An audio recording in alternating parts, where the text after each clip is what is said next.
Alors, des insondés et des insondables. Avec nous sur ce plateau, Jacques Vassieux. Bonsoir. Vous êtes tête de liste savoyarde du Front National. Alors, je vous présente un petit peu. De 89 à 2001, vous avez été conseiller municipal à Mété, en Haute-Savoie. En 98, vous êtes élu au Conseil régional Rhône-Alpes. Vous êtes réélu en 2004. Vous connaissez bien donc la région. Vous êtes également patron de la Fédération de Savoie du Front National. Quelle réaction à l'issue de ce reportage et de ce sondage qui vous crédite, enfin, le Front National de 8%. C'est la Sofres déjà en... un sondage. Oui, non, mais en 2004 prévoyait que nous allions réaliser, à la même période d'ailleurs, quelques jours avant le premier tour, 8%. Nous avons fait en réalité 18% le dimanche. Cette fois-ci, il nous crédite aussi de 8%. Nous verrons bien combien nous allons faire.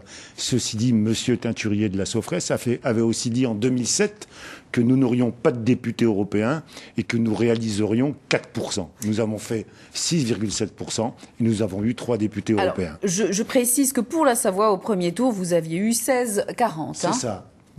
C'est ça. Donc, je pense qu'aujourd'hui, il n'y a aucune raison valable pour que nous fassions moins que ce que nous avions fait en 2004. Au contraire, même, je dirais, puisque la situation ne s'est pas améliorée. Au contraire, elle s'est dégradée. Donc, vous êtes en train de me dire que vous vous maintenez au deuxième tour si vous obtenez votre score Nous sommes candidats pour avoir des élus et pour représenter les gens qui nous ont envoyés à l'Assemblée. Nous ne sommes pas à vendre. Vous venez de le voir dans ce reportage. Tout est fait.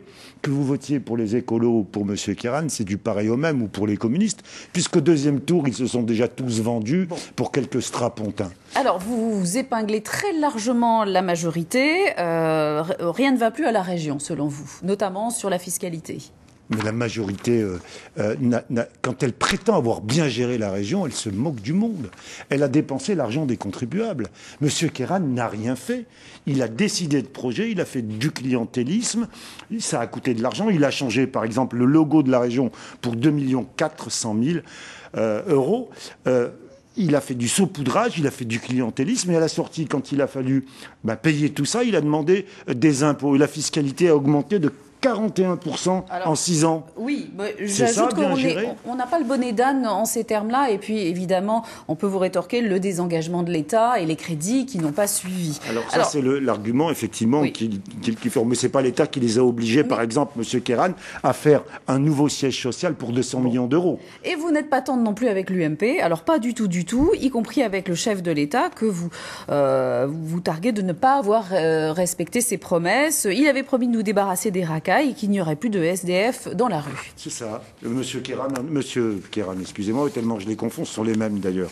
Il faut savoir déjà qu'à la région, l'UMP vote 95% des rapports présentés par la gauche. C'est-à-dire que ceux qui votent pour l'UMP savent qu'ils vont approuver les projets présentés par les socialos, les écolos et les communistes, puisque l'UMP approuve tout ce que fait la gauche. Et au niveau national, de la même façon, monsieur Sarkozy, dans son gouvernement, prend des ministres de gauche et récemment même des personnalités importantes à des postes importants. Ce sont exactement les mêmes. C'est l'UMPS, en fait. Voilà, l'interview est terminée. Merci d'avoir répondu à nos questions. Et donc, nous verrons au premier tour quel est votre score. Et une petite conclusion, peut-être? Ah, ça y est, c'est fini, malheureusement. Mais pour les abstentionnistes, s'ils veulent râler, c'est bien, mais voter, c'est mieux. Merci, monsieur Vassieux. Merci.